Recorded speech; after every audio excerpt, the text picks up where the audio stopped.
Well, welcome everyone to the inaugural podcast for the Peach State Tailgate Sportscast. We are out here. I'm joined by my co-host here, Jake Huell. We're excited to be here, man. We've been talking about this for a while, going over a couple things, what we'd like to do, what we'd like to see happen, and I'm pumped to be here. I know Jake is as well. So we look forward to bringing you guys some sports content. We're based out of Atlanta, just south of it, born and raised. So we're, diehard Atlanta sports fans, Georgia sports fans. So we're really going to dial into some pro sports, some college sports, primarily SEC football, dial it into, NFL as well. Talk about some NBA, MLB. We got the trade deadline coming up. So we're looking forward to bringing you guys some content coming up here in the future. And yeah, Jake. That is what you call an introduction right there, Kenny. I must say, to start everything, I'm going to compliment that mustache because it looks fantastic, sir. I'm going to get Yes, that out sir. the Thank way. you. As Kenny was saying, just some two young guys from Georgia, south of Atlanta. Big sports fans. This is what we do. So we figured we'd get a little show started and spread our knowledge out. Kenny, let's go ahead and get it started. What you want to talk about first, man? I think we'd be remiss if we didn't start off by hammering some congratulations, I should say, to not only Austin Riley, but to the Braves organization and Braves fans everywhere. We got our third baseman, and we're going to see him for the next decade. Big money, thick country. Austin Riley goes out there, gets a 10-year, $212 million deal, somewhere around that category. 212. 212, 10 years. That is a nice little pay raise for the, I want to say, Tennessee-born third baseman. Putting up big numbers this year, highly deserved, and congratulations to him for sure. Thing I saw earlier today, he's second in the NL MVP race behind Goldie right now. So some people have him, flip flop second and third with Arenado, but you know, Austin Riley to me, and I'm a Braves fan, so I am biased, but it's clearly the best third baseman at least in the National League, arguably the entire MLB right now. So, much deserved to him. Congratulations, and man, I can't wait to watch this guy play for another decade. Oh yeah, for sure, and I can only agree, man. You talk about guys like Machado and Arenado. I think that Riley, in my opinion, I think Riley has securely jumped both of those guys in the National League as the best third baseman. The only guy this year that I have a little bit of a debate with is Rafael Devers. What he's doing in Boston right now is insane. Yeah, He is putting up some numbers. he's a beast. He's obviously nuts, and Devers been doing it for a long time. Another thing with Riley that not a lot of people talk about, and I believe truthfully should get a little bit more press is, the dude's only 25 years old. Like, it was what was it, 2019, I think, when the Braves were putting that trade package together to try and get JT Realmuto, and Austin Riley was the only player that we involved in the package, and they turned it down. God, could you imagine? The former days, man. We had so many times we had like rumored trades for Sonny Gray and Chris Archer, and you Oh could my imagine like the gosh. guys that are on the roster right now that we would have to give up to acquire those guys back in like 2019, 2018 days. It was crazy. Dude, Everybody was always crying for a number one starter, and all of a sudden we have guys like we have a Max Fried coming up. We have all these guys just doing what they do in the major leagues, showing out. it's crazy. And you look at where we are today, and yeah, is the farm system depleted? For sure. But I was, talking with a buddy of mine earlier today, and the question is, the Braves have been notorious for the past however many years of having a top farm system producing top guys, and the question remains, well, what happened? What happened to the Braves farm system? Well, I'll tell you what happened. Look at the World Series ring last year. That's what happened. Let's look. Let's look at these guys. Acuna drafted, Ozzy drafted, Dansby trade for, right after the draft. Austin Riley came up through the farm system. Michael Harris just called up, hometown boy. Look at him tearing it up in the big league. So it's like, what happened to that farm system? Well, they're killing it in the big leagues right now, and got a World Series ring to show for it. So that just goes to show, man. I don't think is the farm system depleted? Yeah, sure, but for good reason. And it's funny that you bring that up because that kind of brings us into our next topic of conversation, I should say. We're talking about guys that were already here for the World Series run, but let's go ahead and discuss the guys that we made the trades for last year at the deadline that were so influential in winning World Series last year. The Ed Rosarios, the Adam Duvals, the Jorge Solers, Jock Peterson, Richard Rodriguez, even. Last year when we made all those deals at the deadline, we didn't have to give up much prospect capital to bring all those guys in, and they all played huge parts in the World Series run. No, that's the thing. You think of those top three guys that you just mentioned between Jock, Eddie, and Jorge. Jock pretty much was our front man through the entire NLDS. Eddie NLCS MVP, right? NLCS. Oh yeah, NLCS. And then Jorge, hit a moonshot in the World Series MVP. I mean, three guys who I know we still got Eddie. He's coming back from that crazy eye situation, that surgery that he had. But you talk about Jock Peterson and Jorge Soler, man. I mean, not only is Jorge Soler playing for a division rival with the Marlins, but I mean, he'll forever be known as a Braves legend. I mean, Jock Peterson, dude's got a freaking pearl put in the World Series ring for came in, a guy that came in and changed up our entire lineup, changed up the entire morale of the team. Fan base got behind him, out there rocking his pearls, and it just really was there through the postseason run. And I mean, those guys are forever going to be etched in Braves history as legends. I mean, it doesn't matter who you play for, whether it's a division rival or cross league like Jock is with the Giants right now. I mean, anytime we face up against those guys, they come to Atlanta, whatever. I mean, you're going to see standing ovations, you're going to see fans going nuts. So I'm very very thankful for that, and that just goes to show, man. I think it all comes back to AA, and he, in my opinion, is just. I mean, he's the best GM in all of baseball, and I have so much faith in him that I mean, we're sitting here a day before the trade deadline ends. All these crazy trades are going through right now, and I still think we're gonna make a run at somebody, if not multiple. Oh yeah, for sure. I mean, we look at what AA did last year, like we just discussed, and you trade guys like a Bryce Wilson and Alex Jackson, guys that were either like fringe prospects that already had major league time and never panned out in the big leagues. And look at the roster right now, the minor league, the farm system down there. You have guys like a Tucker Davidson or a Bryce Elder down there. You'd be happy to ship off for any of the guys out there on the market. I mean, the pitching rotation's Absolutely. fine. So you have guys like Kyle Muller and just all the pitching prospects. We'd be perfectly fine shipping some of those guys off. We're just so deep in that category. Right. I mean, we're just even at the major league level, we're so young. Between Ian, Spencer, you got Freed, you got Kyle Wright up there. We got Chuck out there dealing. He's really come into his own. Chucky.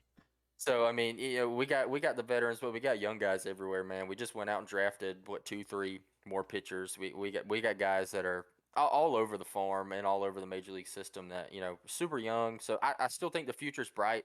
It all comes back to that depleted farm system. But like you just said, man, we got the Bryce Elders, we got the Kyle Mullers, we got guys like that. So you still got the potential, the prospects to make a trade, to make a deal if you needed to make a deal, and also, I don't think we're hurting in the pitching department. Sadly, we can't include the longtime Brave prospect Tuki Toussaint in that category anymore. He's in LA right now, and he's actually pitching. I actually saw a video on Twitter the other day. He threw a nasty curveball to strike a batter out the other day. Good to see. Yeah, man, love Tukey, Braves legend. That when he was departing the Braves, he posted, I think it was on Instagram or Twitter, whatever it was, that long story about what the Braves mean to him and everything. Man, that'll get you as a Braves fan, even for a guy that came up and he had so much hype around him. I know he didn't have the best success, but man, he was exciting to see, and we'll forever be thankful for him. Oh, for sure. So first off, well, not first anymore, but would you like to hop into our top five targets at the deadline for the Atlanta Braves, or would you like to discuss the moves that have already happened around the league? What would you like to go into first, Kenny? It's all you. Man, I'm good with either one.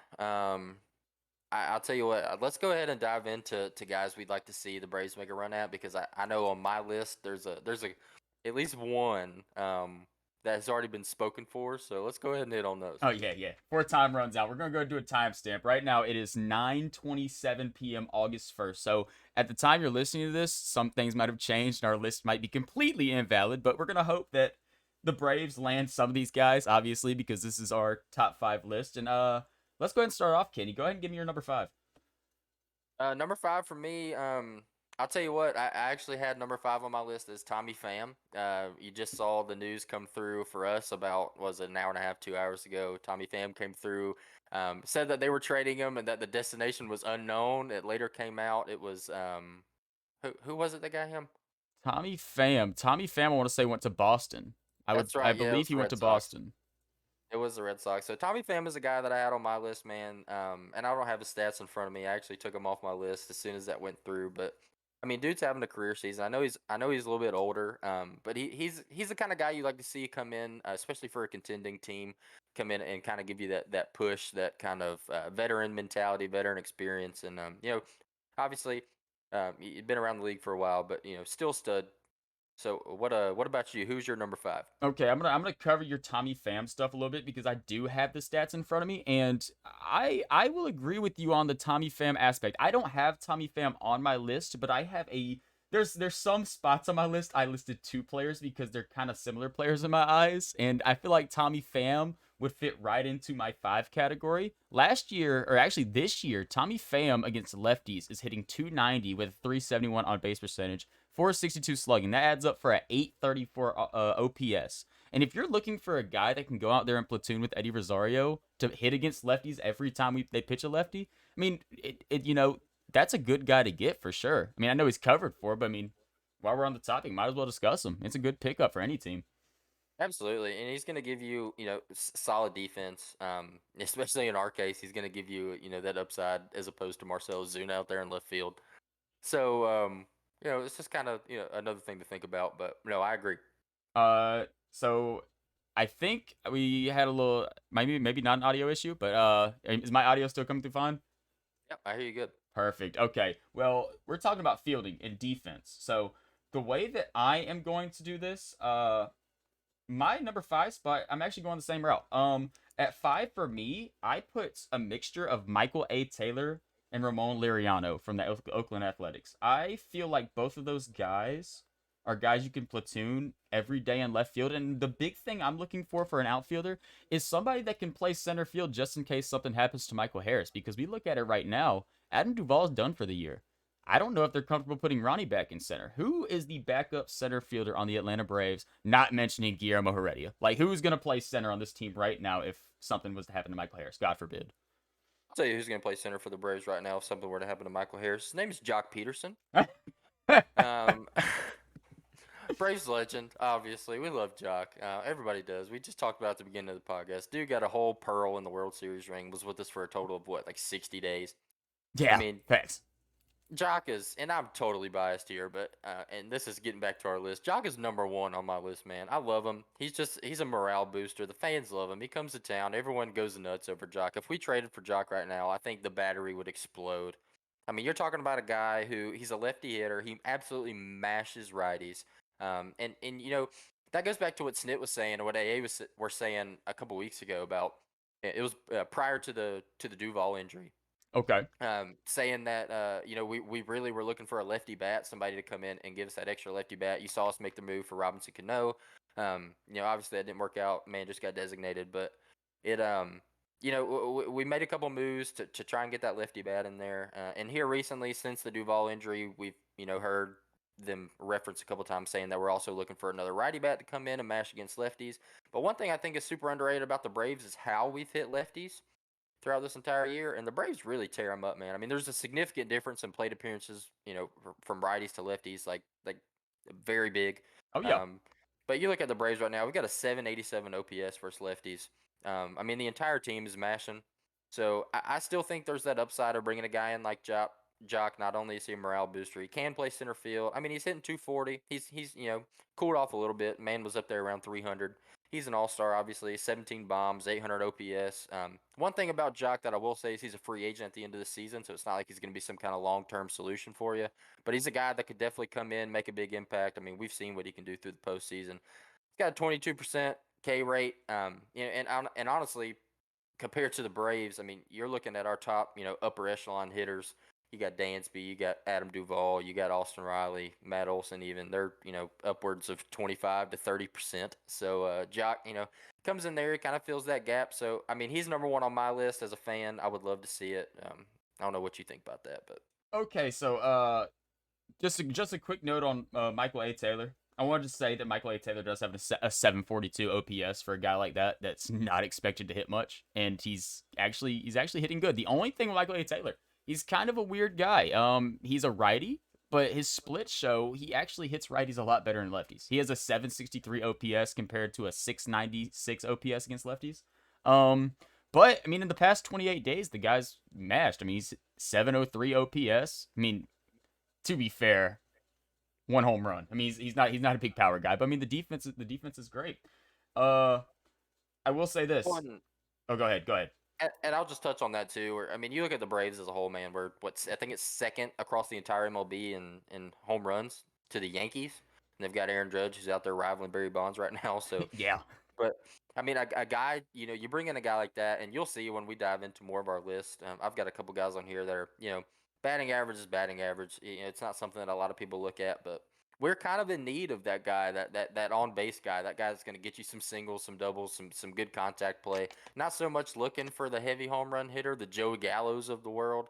We've kind of got that covered, but and Michael A. Taylor, he's another. He's kind of an underrated guy, I would say. Someone who's not been super talked about as far as his free agency run's been going, or not free agency, but trade deadline run's been going. And when AA mentioned him, I saw a lot of Braves fans were kind of like, "What? Who's this guy?" I mean, dude's a stud. He plays great defense. He's a contact hitter. I think he could fit really good on the Braves. So I definitely think you having him on your list is definitely reasonable, and I think that's a good pick. I think that the issue that a lot of Braves fans have is that we all remember him from his Washington National days where he was just a putrid hitter. I mean, the guy has a career 298 on base percentage. So if you're looking at career numbers, the numbers aren't going to be there. But this season, I mean, we're not going to discount it. I mean, the guy is, I mean, he's 31, so he's on the wrong side of 30. But I mean, he's putting together a solid season, man. I really think that adding him to this team would be a great addition.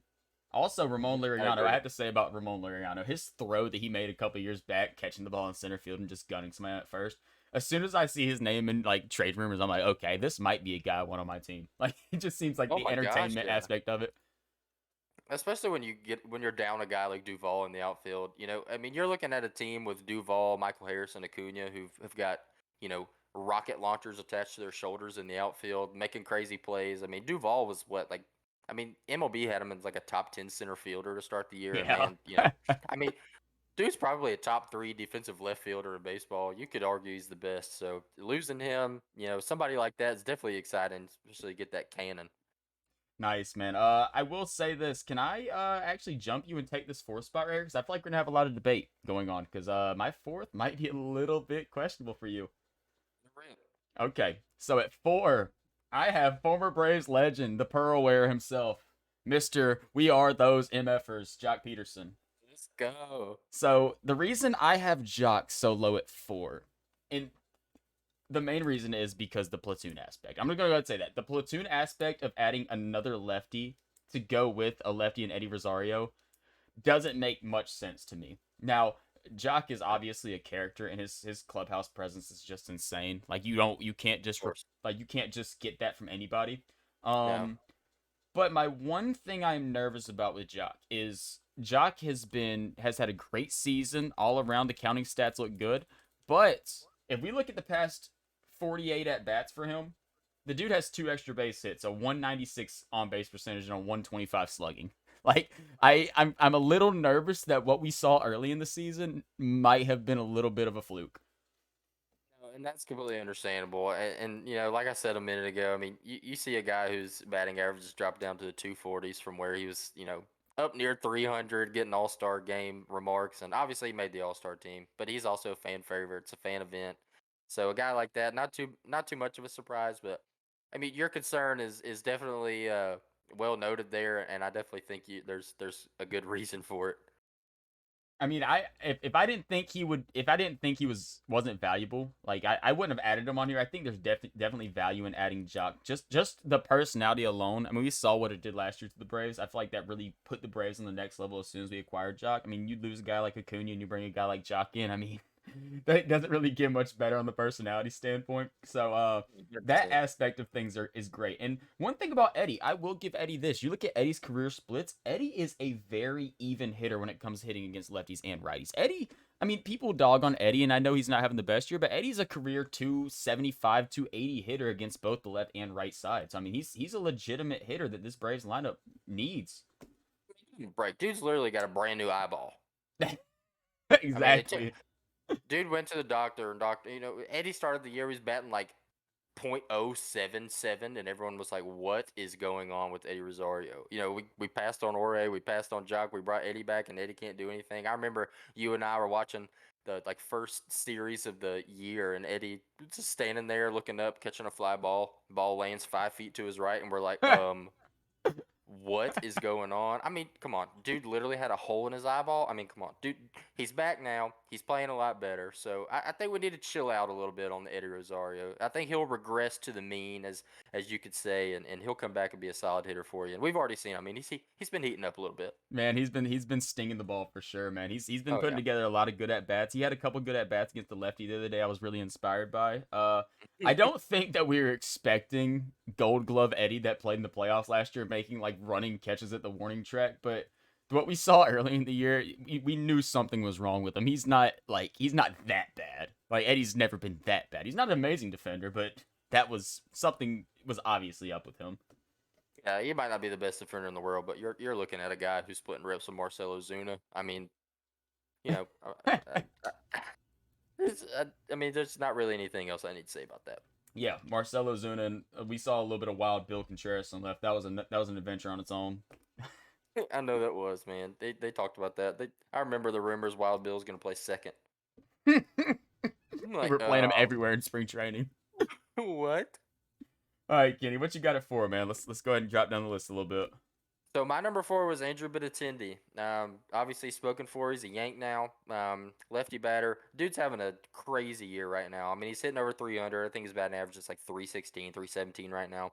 He does not strike out a lot, which is, you'll kind of see is a trend on my list of targets. We're just a team. We live by the long ball, die by the long ball, and unfortunately suffer. We got a little bit of the strikeout bug on the team. It's just something that we deal with. But when you got guys that are out there mashing 450-foot taters every single game, you just kind of live with it. So you look at a guy like Andrew Benintendi. He's got a 13.7 K rate. He's got an upwards of 800 OPS. He's another guy that's a free agent at the end of the year, but he's an on-base machine, and really would have been a good fit for this team. And it's pretty scary that the Yankees went out there and got him. Yeah, man, Benintendi in that Yankees lineup is gonna be terrifying, man. You add a guy like that in a lineup with so much thump, it just changes the lineup so much, man. You have somebody out there that will get on base almost all the time for all their big boppers. The RBI number's gonna go up, the runs are gonna go up, and that's a team that doesn't even need the runs to go up. For sure, and that's kind of something you look at with a lot of these guys. People are hating on them, saying, "Oh, well, look at the RBIs; they're not driving any runs." Well, I mean, come on, guys. Let's think about where they're from, the team that they're on. Unfortunately, Kansas City Royals, Benintendi. It doesn't matter. He's out there batting 320, smacking the ball all over the yard. If there's nobody on base, he's not going to drive anybody in. I feel like this is a really good time too to mention that the Yankees also went out and got Frankie Montas and Lou Trevino. It's a little starting Yes. rotation depth and bullpen depth. Two definitely quality guys. I mean, I know Frankie Montas was a lot of people's number 2 or 3 in this trade deadline rumors with, and that's if you consider Carlos Rodon to be out there. But I mean, a lot of people had Frankie Montas right behind Luis Castillo. So I mean, that's a definitely a notable thing.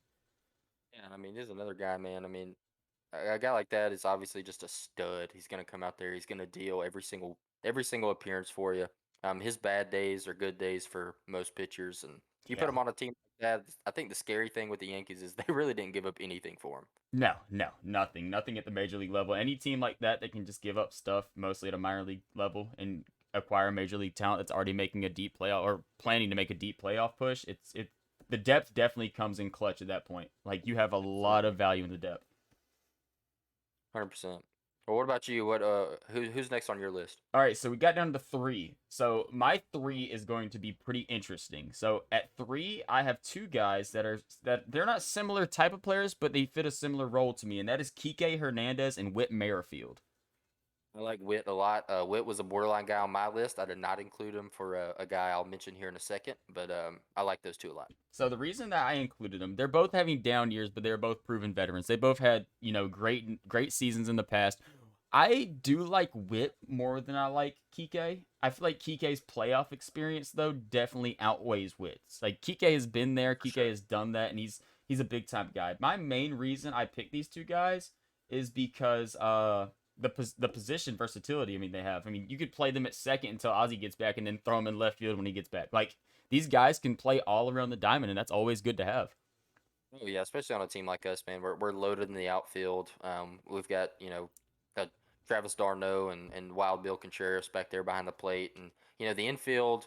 I mean, you look at Austin Riley, we've already hit on him. You look at Dansby, another guy that could be mentioned in the MVP conversation. Oh yeah. And then Matt Olson, who's out there just absolutely raking the ball all over the place and playing amazing baseball right now. So the second base, especially with Ozzy out, is a definitely a point of interest for us. And anybody that can come out there and give you that versatility around the yard is a big benefit. So that's a good point there. I think that what we see at this deadline tomorrow or today when you're listening, whenever time you people are listening, I feel like that's gonna give us good implications on what's going on with Ozzy because they've been kind of dodging the bullet a little bit when it comes to Ozzy, kind of giving us a little bit of information here and there, saying oh we might see him in September and whatnot, but it's still not really a sure thing. I mean the guy has surgery on his foot. Like how long is the rehab gonna take? There's a lot of different aspects into it. So if we go out and make a move to acquire a quality second baseman, then it might make you think, is Ozzy really going to be ready to come back playoff time?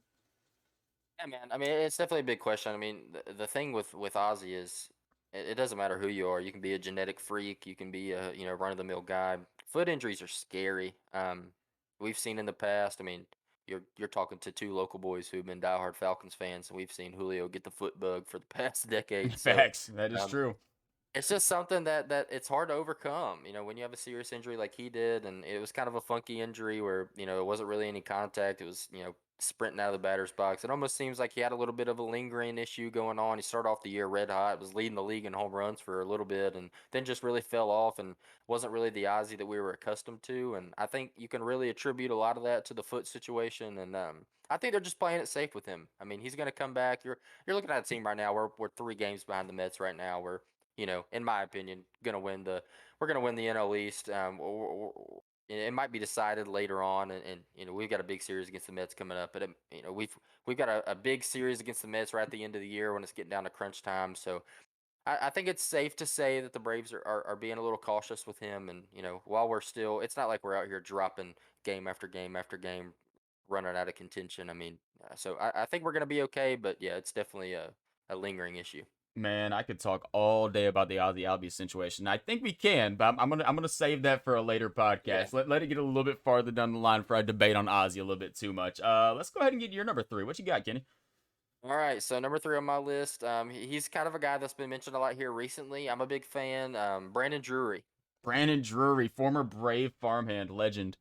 Yeah, I mean righty. You talk about a guy that mashes lefties. That goes back to the original sentiment that Snit and AA were echoing back weeks ago. Before the Duval injury, or not before the Duval injury, but after the Duval injury. I mean this guy, man, he's playing crazy right now. I mean, there's been a lot of stuff saying that is he going to get traded? Is he not going to get traded? He's a guy that could kind of build the franchise around. I agree with it, but an organization like that, you got to think that they're looking to make some moves, looking for the future. They just don't really have much going for him right now. But Brandon Drury, like I said, right-handed batter, mashes lefties. He's batting 270 this year with 17 bombs. He's got an 860 OPS, which is insane. Um, the thing about Brandon Drury that I'm super high on is just this season, the man has played all 4 infield positions, and he's a great outfielder. I mean, his K rate's 21.5, so that's still going to come in at the plus side as far as the Braves team goes, and that's just kind of what you hit a minute ago with Kike and Witt. This guy can play all around the yard. He's going to give you an amazing bat. He's going to hit for power. He's going to hit for average. I mean, 860 OPS, that kind of speaks for itself. So Brandon Drury is a guy I'm super high on, and I'm looking to see a team try and make a run at him. Oh yeah, and it seems like it was almost destined to happen, man. You look at his numbers last year. He had a 47.5% hard hit percentage and an 89.7 exit velocity. I mean, this year the numbers are down compared to last year. Like this isn't nothing that seems like too out of the ordinary. The guy, I mean, the home run numbers don't. He only played 84. He only had 84 at bats. So the numbers aren't there. I mean, the dude played good in limited time last year. Like I feel like Brandon Drury, he's 29. He's about to turn 30, but I feel like we're getting to the point where, he might be a late bloomer. I mean, the guy's just straight up, he's just hitting the ball. I mean, he's putting It's together a like really great season. it's kind of that Dansby area you talk about. I know Dansby's a little bit younger than that, but Dansby's a guy that came in from the very beginning and was super highly touted, and everybody wanted him, and number one overall pick. We were super high on Dansby. Dansby's the next big thing, and showed some flashes here and there. He's a pretty streaky guy, and this year has just came into himself. And I think you might see that same thing with Brandon Drury, 29 years old. He's kind of at that phase of Are you going to try and build a franchise around him? Are you trying to get rid of him, get some prospects, work on the younger guys a little bit? So, hey, he's an interesting trade piece that could really affect this World Series run for a lot of teams. Oh yeah, and he's not making much money this year, which is a positive. He is a free agent at year's end, I believe. Also, I see the Mariners and the Dodgers are also in on him, which are two like top tier playoff teams right now, looking really good. As the Mariners, they got Luis Castillo, they're adding to the team. So I mean, if you get the Braves, for the Braves to get him, it wouldn't only help the Braves, but I mean, you keep him out the other playoff teams' hands, which is always nice. Absolutely. I think I'm looking for the Mariners to make a pretty strong run at him. So look out for that. Yeah. So we're at number two, right? Yep, number two. All right. So you want to go first? You want me to go at it? It doesn't matter. You want to watch you go ahead. Okay, so my number two, this is where I reached. Okay, I had a little fun with this one, and Okay. I was trying to be realistic with something I could see AA do. My number Okay. two is Noah Syndergaard. So the main reason I picked Noah Syndergaard this season, Noah Syndergaard is 5-8 with a 3.83 ERA, 80 innings. He has 64 strikeouts with a 1.213 WHIP. The reason I am looking at him is because with how the Angels are rolling right now and how they're going to be wanting to deal money, I really think that you can get a guy like Syndergaard for a guy like Elder. You send a guy like Elder to bring in a guy like Syndergaard. I mean, why not? I mean, you add so much major league talent, and the guy is coming off a serious injury. Like, I mean, you get him in Atlanta. I think how long is Syndergaard signed for? Do you know? Don't. I'll pull it up right now though while you're talking. Okay, so Syndergaard, he has a 2.5 walk per nine, which is one of the main things that caught my eye because a 2.5 walk per nine it's around the same like category as Kyle Wright, and I feel like Kyle Wright's been pretty good at limiting walks. Like I don't feel like that's a terrible number. Also, I look at him as somebody that is insurance for the rotation, and if you get to playoff time, you can throw him in your bullpen. Like Syndergaard would be an electric guy to have coming out the pen. Absolutely, and a little bit of a shock here. Noah Syndergaard very quietly signed a 1-year, $21 million deal with the Angels. 1 year. For some reason, I thought he had a multi-year deal. Okay, I remember that now that I you're did mentioning it, but too. I I thought he had a did multi-year too. deal. Okay, so he's a pending free agent. So I mean, that's honestly kind of where the Braves want to go right here. Like, I feel like the Braves are a Sure. team that wants to go after like a guy like Noah Syndergaard. If he has 2 or 3 years of team control that cost 15, 17 million, $21 million, that's not a guy that we really want. But I mean, at 1 year, we have the money to spend. Why not go out and try to get him? I agree, and especially when you're looking at our starting rotation and potential starting rotation for years to come with guys like Kyle Muller. I mean, Kyle Muller's been rumored to, come up to the big leagues this year. I know we had the whole Ian Anderson fiasco, and he went out there and dealt the other day. So, Syndergaard on a 1-year deal, is definitely something that, definitely could be a potential deal. I could definitely see the Braves making a run for a guy like that. And like you said, stick him in the bullpen, have him come out there. He's not really somebody that is going to change your perspective on him. The fact that he's not on a multi-year deal, because especially for a team like the Braves, we're not really too worried, in my opinion, about the starting rotation for years to come. No, not at all. I feel like what we're gonna try to target more than anything is just somebody that can come in and fill in if an injury happens. Like, I mean, the problem with the Braves is 100%. the rotation looks great. Besides Anderson, Anderson's been a little bit shaky, but he's had his ups and downs for sure. But if somebody was to go down right now, we don't have really another proven option. We've already been down the Tucker Davidson roller coaster. We've already been down the Bryce Elder roller coaster. Kyle Muller has shown flashes, but still, we don't even know if he's ready. And he just broke his hand in AAA in batting practice. So I don't really know where that situation is going to go if somebody like a Strider or Kyle Wright goes down. Yeah, it was a non-throwing hand, but still, I mean, that's something that's a little sketchy. They're working on a splint right now. I heard they're working on a splint to get him back ready to go. So So I hopefully saw he'll be able to that. pitch with it. Yeah, Kyle Muller, we got super high hopes for him, man. Braves fans love him, and hope to see him in the organization for years to come. Oh yeah, for sure. The one scare that I have though is he's a workout monster, man. I've seen some of his stuff online. The dude puts in work in the gym. He's a big guy, and I'm a little bit nervous that him having the broken hand, even if he can pitch with it, it might kind of throw up his workout routine a little bit. Like I know some guys have like the routines they go before pitching. I don't know if that's a part of his or like his off days and all that stuff. Yeah, I mean, look, you talk about work ethic. We can talk about that all you want to. You got guys out here like Pete Alonso who's doing deadlifts before the home run derby in full uniform and cleats. Acting like it Um, was Game 7 of the World Series. That was the most serious moment of Pete Alonso's life. What a goofball, dude. What a goofball. I mean, obviously, we hate the Mets around here. We're Braves fans, die hard, but come on, man. I mean, was it funny? Sure. But I don't think it was intended to be funny. I think the dude was dead serious. I mean, he's meditating. He's sitting there with his headphones in, and you got Julio Rodriguez out there mashing all over the yard and hanging out with the other players, cutting up, having a good time. And you see Pete Alonso over there. I mean, dude's got a hex bar deadlifting like 135, wearing full uniform and cleats in the weight room. Like, what is going on? The look on his face after he knew he was eliminated in that home run was one of the Oh, greatest things I've ever seen. He looked like they legit just lost game 7 of the World Series in walk-off fashion. Walk-off wild pitch in game 7. yeah. Think about that, and then think about what his face is going to look like after they blow the division lead to the Braves. That is very true. That is very true. Kenny, let's go ahead and hop into your number 2, sir. What you got?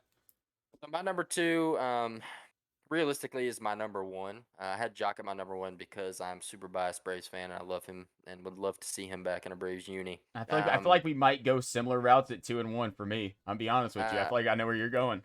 yeah, I've got Ian Happ here. We can do a breakdown Uh, together. I'll go ahead and say that is my number 1. So yeah, go ahead and give me your breakdown. I'll throw a little notes after you get done. I'll give you my top talking points here. Ian Happ is a guy who is a known stud. I mean, he's a guy that a lot of teams are super high on. Is probably going to be super. He's going to be super popular, especially I think you'll see over the next 12 hours. There's going to be a lot of teams making a run at him. I mean, you're just talking about a guy who is getting better every year and significantly better. I mean, you're talking about a guy right now that's batting 280, 8 bombs, 800 OPS. And you talk about improvement and getting better year after year. Dude's strikeout rate went from 29% to 20% year to year. I mean, he's smacking the ball all around the place. He's getting on base. He's a switch hitter. He plays every position on the field. You could probably stick him at catcher if you wanted to. You could probably throw 92 off the mound. I don't know. Um, the thing about Ian Happ that I really like is he's got 2 years of team control left. So he's a guy that if we went after him, we could have him for a little bit and really kind of fill out that outfield role and figure out what we're gonna do with Ozuna in the future. Oh yeah, for sure. Ozuna, he still has a couple years left in the deal. He's taking a lot of money. I'm pretty sure the Braves will try to work something out to get him out of here. I don't think that we'll be able to make that move without having to eat some of that fat contract. But I definitely think that he would be a good placeholder until we find the future spot in the outfield. It could be Mr. Von Grissom. Hopefully, we'll see if he moves away from shortstop. I feel like left field's a very common position. If you want to move a guy off of short, you can just throw him out there on left and see what he can do, especially with his athleticism. And I wanted to bring up Von Grissom because I know a couple weeks ago we had the same conversation about our guys. And I Yeah, told you, I was like, I like Ian Happ. I think he's a good player, but I'm scared to give up Vaughn. So after thinking yeah, about it and seeing the Benintendi deal, it made me believe that we might be able to get a guy like Ian Happ without giving up a guy like Von Grissom. So I put Ian Happ at my number 1. Ian Happ is batting 279, 360 on base percentage with a 436 slugging, 796 OPS. I think you already covered all those, but I'll go ahead and throw them out there again. My favorite thing about Ian Happ is his splits. So this year, against lefties, Ian Happ has 92 plate appearances. He's batting 345, 402 with 500 OPS or a 500 slugging. That adds up to a 902 OPS. So cool. his numbers against lefties are absolutely insane. If you want to find the guy that can platoon with Eddie, not even platoon it. Ian Happ comes to the Braves. He's the everyday starter, right? 100%. It gotta be. But I mean, if you wanted to throw Eddie in there every once in a while to bat against righties, like that is the perfect guy to throw in there with Eddie. Like I mean, he's like the perfect guy. Also, nothing about Ian Happ. He has played a little bit of second base, like you mentioned. So I mean, as of right now, you look at it. Would you rather? So this, I'm gonna change this question over a little bit, and I'm gonna ask you. Playoff time starts pushing up. Would you rather start Orlando Arcia at second base in the playoffs or Eddie Rosario in left field in the playoffs? What would our other options be for vice versa situation? So If vice Eddie's in versa, left, who's at second? We'll just use Ian Happ. Ian Happ is the vice versa. Would you rather? Basically, it's just the Orlando Arcia or Eddie Rosario question. Okay, well if that's the question, then get Orlando RC out of my face. I will 100% agree. That is the main reason I was asking the question. That's come. I think the position versatility is so important. I mean, you get guys that can come in and play second. Like, you're comfortable if Eddie has to start every single game for the rest of the year. Me as a Braves fan, I'm fine with it. Like, I am comfortable. I think he is. I think Eddie Rosario on a normal day where we get normal Eddie Rosario is at least a league average hitter. Like, no doubt. Yeah, I mean, I think he's a positive war guy. Okay, so what do we want to get into next? You want to cover a couple of these other MLB moves that happened today? I know you have a pretty Yeah, funny one you want to cover with Christian Vasquez, so I'll go ahead and let you cover that one first. I'll get my notes ready. yeah. So the Christian Vasquez situation just cracked me up because I'm literally sitting there watching TV and all the stuff's going down, and I'm watching Christian Vasquez warm up with the Red Sox to play the Astros.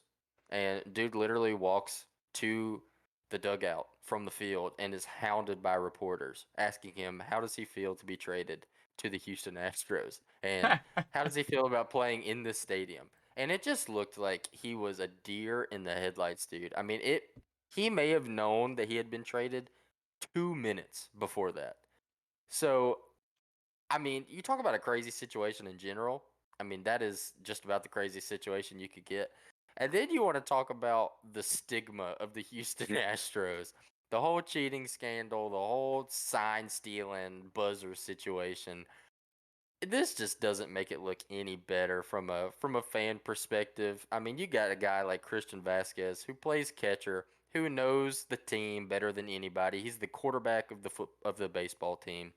And you're talking about trading him to the team you're currently playing. I mean, dude's gonna go into a team meeting and have the perfect game plan of how to how to go against any of those Red Sox hitters. I mean, it's just crazy to me. I mean, crazy situation in general.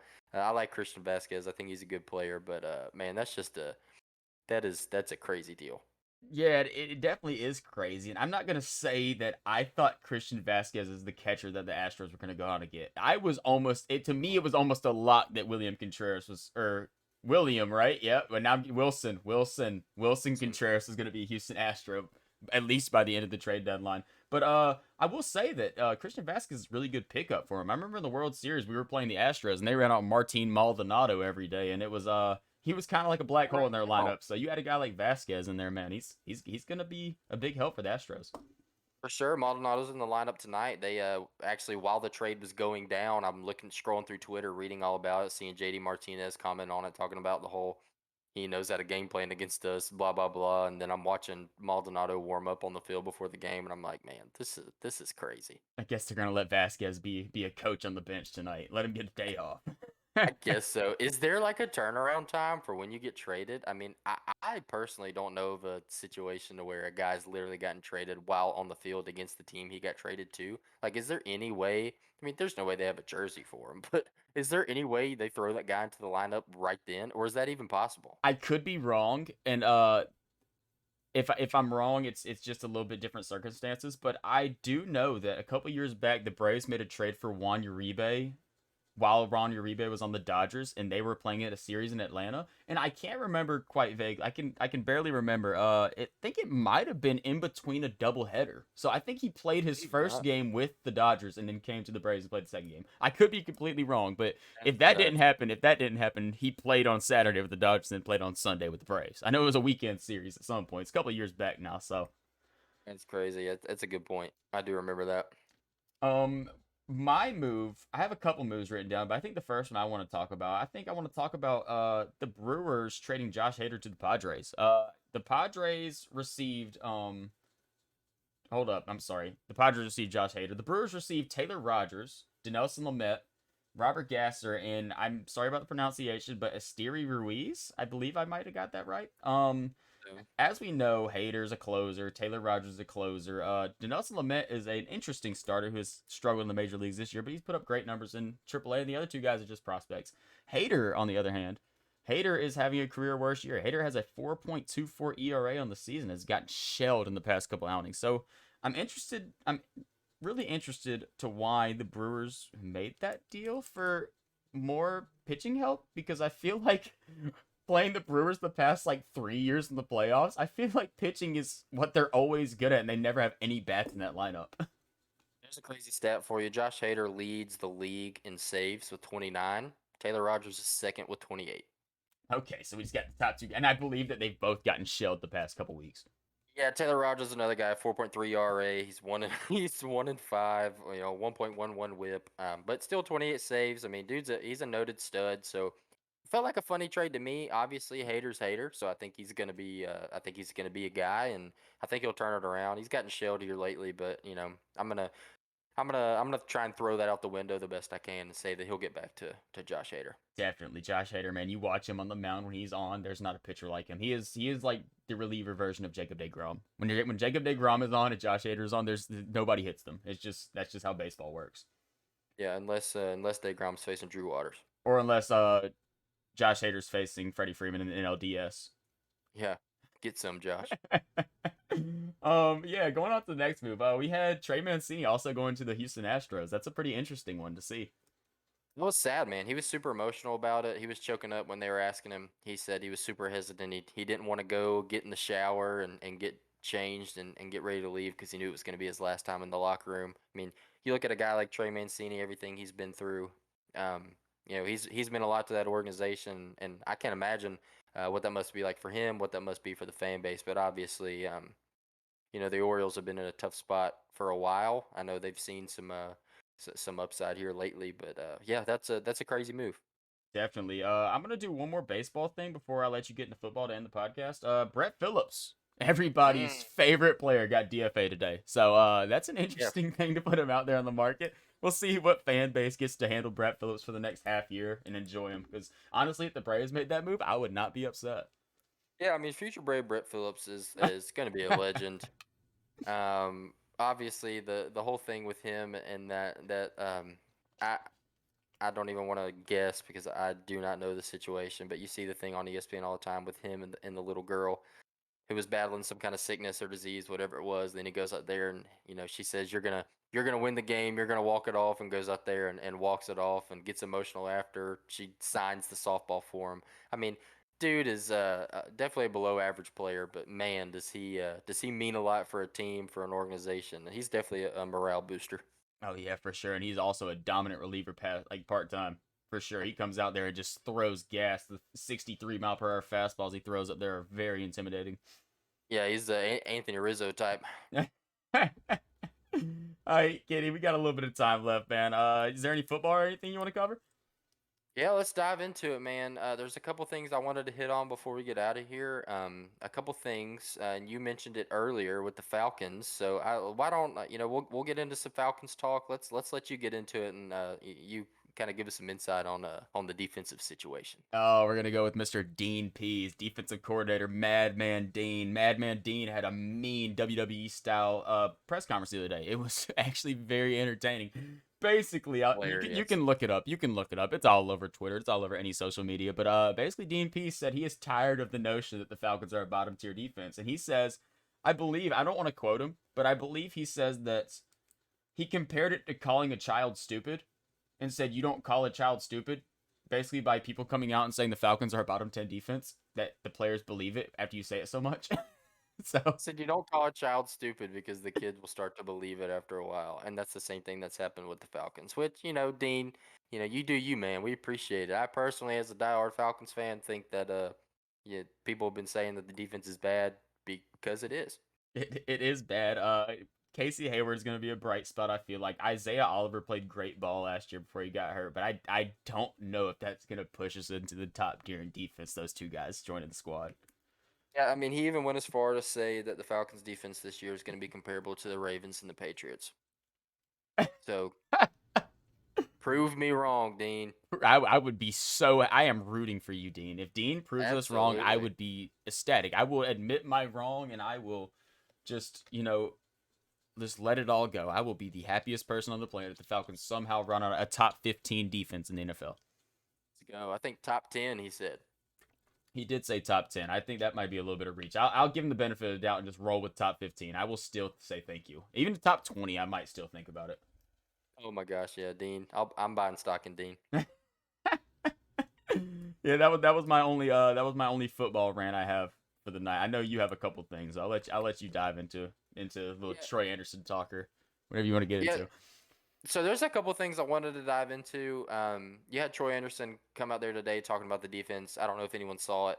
Falcons fans may have through Twitter, and I don't know if they aired it on TV. Falcons don't get too much screen time, but basically the Falcons got pretty heated today. There was a scrap that broke out at practice, and fans kind of went crazy watching it, and there was a lot of things being said. But Troy Anderson was in an interview after camp today, talking about how he thinks it's a good thing. You just had really competitive action between the offense and the defense, teams getting together or players getting together, scrapping. He thinks it's going to be good for the team, which I agree. I mean, as a guy that played football for years and years, you get into a scrap with a teammate or with offense versus defense, running ones and twos, or even best on best. Like that's going to happen from time to time. Tempers are going to rise. So honestly, don't hate to see it as a Falcons fan. It's good to see some kind of emotion out there because it's been kind of lackluster for the Falcons in general, especially as a fan. So I'd like to see that. Another thing I wanted to touch base on too. The Falcons, we've been through the ringer as far as the offensive line has been. For the past few years, you saw the fall off with Matt Ryan. Obviously, he's a Colt now. Props to him. Go Colts. I'm pulling for him this year. I'm not one of those guys that's going to say, "Oh, you're not a Falcon, so you're dead to me." Um, Easily the greatest Falcon of all time, the greatest quarterback in Falcons history. He's a legend. He's been there ever since we were kids. And the guy really suffered from a poor offensive line. So you look at guys like Jake Matthews, who's a noted starter. He's a quality guy. I like him at left tackle. But the weak spots for us are the right tackle, the center, and the left guard. We've kind of been struggling to fill those holes. You get a guy like Caleb McGarry, Jalen Mayfield, who just really haven't panned out. But something that I thought was pretty interesting, and I don't know if the average football fan would notice. Pro Football Focus, I believe, actually had Chris Lindstrom listed as the number 6 ranked guard in the NFL. Um, I think that's pretty cool. I mean, you're talking about a guy whose fifth year option we did pick up, so he's definitely, he's in the future plans for the Falcons, and I love to see it. So that's something that I wouldn't have expected, and something that I didn't know even as an avid fan. Oh yeah, man. The Boston College graduate. He was definitely the best first round pick we had in that draft alongside Caleb McGarry. So Yeah, you Falcons know, legend Caleb McGarry. Falcons legend. I've seen a couple reports come out of training camp saying that we have some pretty good position battles going on too on the offensive line. Drew Dahlman I've seen has gotten a couple starting reps with the number ones, and also Elijah Wilkinson. He shows up as a left tackle on the depth chart, but I have heard that Elijah Wilkinson has been pushing Jalen Mayfield for that starting left guard spot. Yeah, Wilkinson's a guy that a lot of people have been super high on within the organization. A lot of coaches have been high on him, and glad to see it. You also got a guy that not a lot of people are talking about, Tyler Vrabel, coming in there. Obviously, coach's son, Mike Vrabel, he's a stud. I don't know about him too much as a player, but what I do know is he got that dog in him, Got that dog just like his daddy. just like his daddy. I see a couple guys on the depth chart. We have the Justin Schaefers of the world. I don't. I'm a Georgia fan, so part of me loves Justin Schaefer. But then again, I look at their play style, look how like raw they are, and he's a Jalen Mayfield 2.0. I mean, he's a big body guy that lacks technique, and I don't know if that's something that the Falcons really need. Yeah, I mean, Falcons fans, we need to prepare ourselves for a rebuilding period, and we last year kind of thought maybe we were going to start it off, maybe take a quarterback in that quarterback class of last year, where you had a ton of studs come out. We ended up going with Kyle Pitts, and I think it gave us I'm not here to downplay the Falcons and say that the Falcons are dead by any means. I'm obviously a fan, but I think it gave us a little bit of false hope. Kyle Pitts, super happy that we got him. Dude's a stud, but I think it gave fans the idea that we weren't in a real rebuilding stage and we were going to try and make a run, and we just didn't have we don't have the players. We didn't have the assets to make it happen, and we're kind of suffering from that a little bit now. So I think we just need to kind of settle down a little bit and look at things from a realistic perspective, and say, look, we got Mariota at quarterback, and I think he's gonna be a solid guy for us. The big question is the quarterback room with Desmond Ritter in there, and I'm sure we'll get into some deeper Falcons talk in future episodes, and we'll kind of break down Ritter and what that quarterback situation could look like in the future. But yeah, I think I'm optimistic for the Falcons. I was a little bit questionable about Artie Smith, but he's kind of won me over a little bit. Dean, obviously, he's the best defensive coordinator in the NFL. So Facts. So we're super happy with a guy like that. But I'm optimistic, man. I mean, do I think this is the year? No, I don't. And you ask a couple buddies, a couple guys that we run with, and they'll tell you that Falcons are going to go. Uh, Falcons are going to go make a wild card run, and I don't see it happening. But man, prove me wrong. And to be honest, as a Falcons fan, I don't even. I mean, obviously, you should always root for your team to be successful, but it's not really the best thing for the Falcons to make a wild card run this year. Like, we Not right obviously now. don't have the talent on the team to make a super push, so a wild card run would kind of just mess you up in the offseason with the draft. Now, 80 something, or what is it? They're set up like have like over 100 million in cap room this offseason. That's whenever we'll actually see a little bit of progress going. I think so too. I think so too. And like I said, we'll dive into it in future podcasts a little bit. But we're suffering a little bit from the come down from that whole Deshaun Watson situation and all the guys we thought we were going to see come in. So we're having to take a step back. We're having to look at it from a more realistic perspective and say, what's this team going to look like? And it's going to be a slow burn. It is. But teams have done it before, and we're next in line. Oh yeah, well, I feel like that was a damn good inaugural first podcast. I don't know if I inaugural do and too. first go together in the same sentence, but I'm gonna do it because we make our own rules here, right? This is our podcast, so we do what we want Yeah, to. look. We do what we want. You're gonna come here, guys, and for any viewers that are tuning in that are seeing what we got going on, I can assure you that we're gonna be in here. We're gonna be talking about sports. We're avid sports fans, Jake and I. Our entire life, we eat, sleep, and breathe it, from baseball to football to even basketball, man. And from a college level to a pro level, we'll dive into a lot of things from a local perspective to a more nationwide perspective. We'll get into a little bit, but we're super excited for the future and what's to come, and you know talking sports is just a way of life for people like us, so we're excited to have a platform to get on here and talk about it with you guys. Oh yeah, and I hope you guys enjoyed.